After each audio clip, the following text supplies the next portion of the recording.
Yun mga kalangga, mga karosel, siya po si Tatay Roel. Siya po ay 33 years old at may 3 anak. Wala siyang ibang trabaho kundi paghabal-habal. Buwis buhay po yung pagiging habal-habal driver mga kalangga dahil napakadelikado ng daan. Grabe, sobrang delikado talaga. Na-experience po namin, no? Kasama po namin si Kuya Roel at buong team, no? Kasama si Dodong Roel. So tara mga kalangga, mga karosel, samahan niyo ako. Ayan, good morning mga kalangga, mga karosel. Kumusta po kayo? Sana sa mabuti po kayong kalagayan. It's me again, Kuya Victor. So ayun mga kalangga, nandito po kami sa bundok na nakakatakot yung daan. Grabe. Talagang first time ko na experience itong mga kalangga, no? At ito, i-interviewin natin yung sinakyan ko na habal-habal driver mga kalangga, no? Kasi nagulat talaga ako kanina sa mga dinadaanan namin na nakakatakot, no?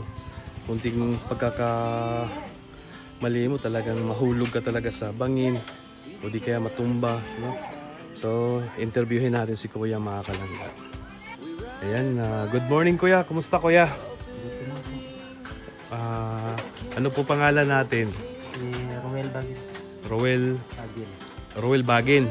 Ako po si Kuya Victor Vlog. At ilang taon na po kayo? 83. May pamilya na. Pila ka buk anak? Tatlo po. Lalaki. Tulo ka buk anak. Pilay, ilang taon na yung panganay? 11 years. Yung bunso, nag-eskwela sila diri sa Kuan Elementary. Yun mga kalangga, no? Tinanong po natin si tatay. Ayun, may pamilya na po siya. At ayun tay, ano yung hanap buhay niyo? Ito lang po, mga habal-habal driver. Habal-habal. Sa isang araw tay, magkano yung kita mo?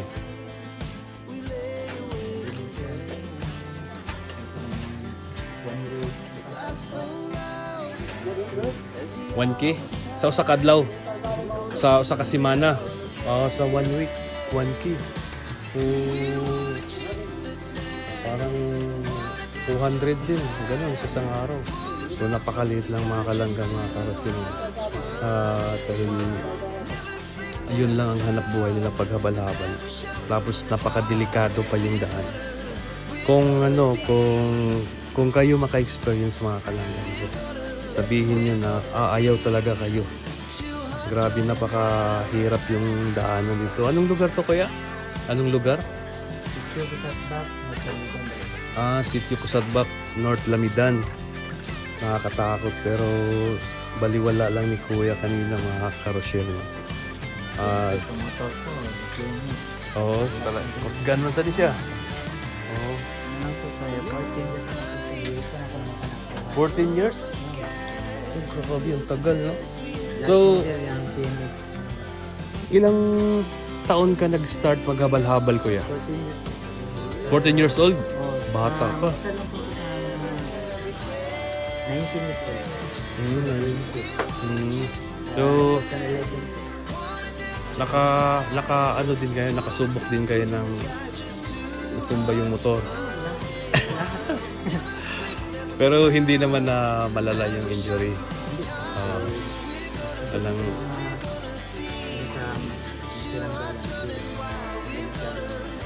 mabilis yung takbo, mabagal lang. Yung ano lang doon, yung maipit ka ng motor. Oo.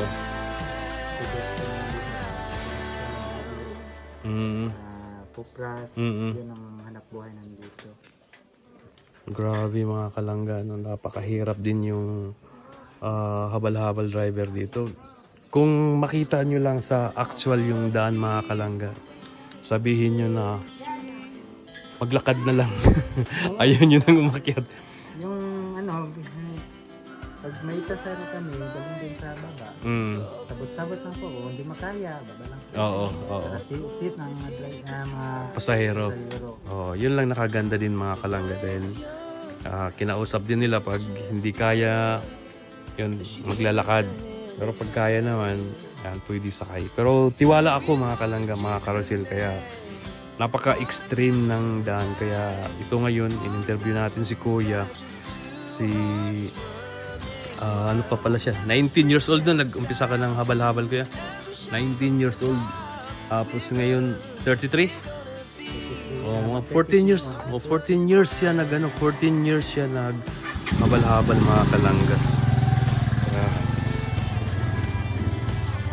Pero ako kanina, sabi ko, tiwala ako kay Kuya at sinabi ni Ma'am John Johnson na Joan Johnson, magaling na driver yung nakuha ko. Kaya tiwala ako kay Kuya. Kaya yun. At nakita ko naman si Kuya na talagang tuloy-tuloy yung takbo niya. Tapos yung mga kasama namin, may natanggal yung kuko. Isang driver, natanggal yung kuko, naipit. Delikado yun. So aside sa paghabal-habal, Kuya, ano pa yung ibang hanap buhay niyo? Manghornal? Uma. Oh. Kano din naman yung isang araw? Uy, grabe ka. Napakamura yung napakaliit ng sahod, 200 lang. Kaya, at sana mga kalangga, mga karosyal, matulungan din natin si Kuya. Yung asawa niyo po, Kuya, ano po yung trabaho niya? Sa bahay lang. Oo. Matagal na kayo naninirahan dito? Dito talaga, dito kayo mismo. Yun mga kalangga, ang pag umakyat kayo, pagbigas yung dala nyo, Kuya, isang sako lang karga ninyo.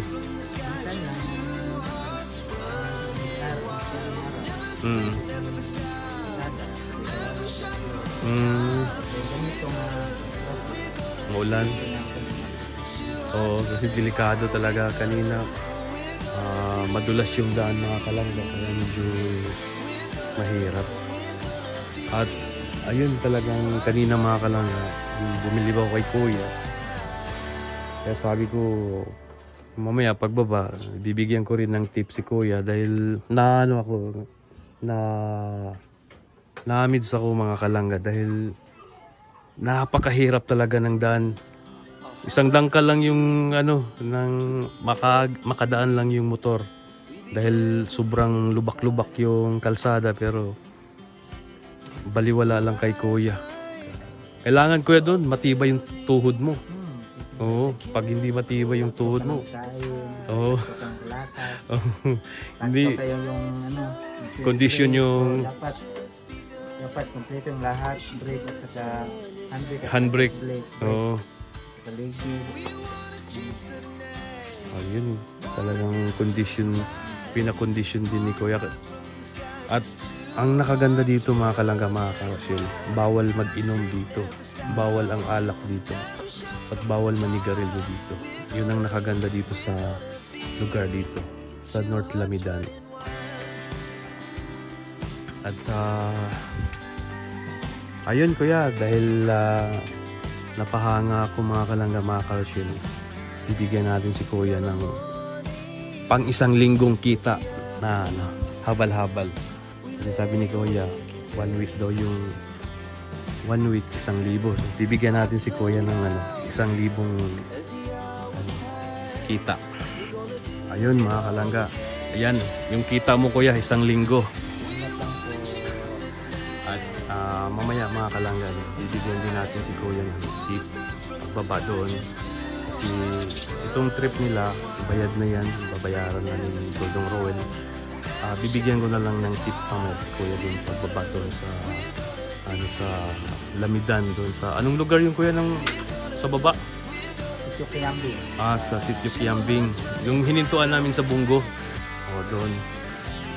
Mamaya pag-uwi namin, bibigyan natin ulit ng tip si Kuya. Ano lang ako mga kalangga, mga karosyel, dahil napakaganda magmaniho ni Kuya. Talagang inaalagaan niya yung pasahero niya. Kaya yun, Kuya, tama yung ginagawa mo. Sabi mo na pag mga baguhan na mga pasahero na umakyat dito, pinapapili niya maglakad konti pag hindi kaya ng pasahero. Maganda po yung ginawa mo, kuya. Pero sa akin, tiwala naman ako sa'yo. Kahit na anong taas mga kalangga talaga. No? Go tayo, sumabay lang. Ikaw kuya, ano yung panawagan mo sa mga viewers natin? No? Malay mo, may tutulong sa'yo. Ano yung gusto mo kuya? Ha? Salamat ng mga vloggers, video. Naut lang Dit yung dit lang magpa-abot ko dit siya po naut lang tunod balik lang yung lugar na yun para makita nyo sitwasyon na diri sa mong sityo sa pusat back ng Lagigan. Yan lang po. Kung mga kauban akong drivers, mga habal-habal drivers, siguro yan lang po. Yan lang po. So yun mga kalangga, nagpasalamat si Kuya na bumisita yung mga vloggers dito, no? Yung Team Rochelle, Team Roboys. Andito ngayon sa sitio nila, dito sa North Lamidan. At syempre naman kuya, pag nandito kami sa Malalag, lagi kaming bumibisita dito kay Clip sa bayaw ni Dodong Roel. So, at ayun kuya, maraming salamat at binigyan tayo ng konting time ni Kuya. At mag-ingat po kayo palagi kuya sa pag-maneho. So, yun ang pinaka importante. At yun mga kalangga, mga karosyel, na interview na natin si Kuya. At maraming salamat din kay Kuya. Yun. So yun mga kalangga, mga karosyel, yun po yung kwento ng buhay ni Kuya Roel, ni Tatay Roel, pagiging habal-habal driver, napaka-push buhay talaga mga kalangga. Kunting pagkakamali mo, papipilayan ka, ma-injury ka, sugat-sugat pa. Pero wala silang choice mga kalangga kundi pagiging habal-habal driver lang.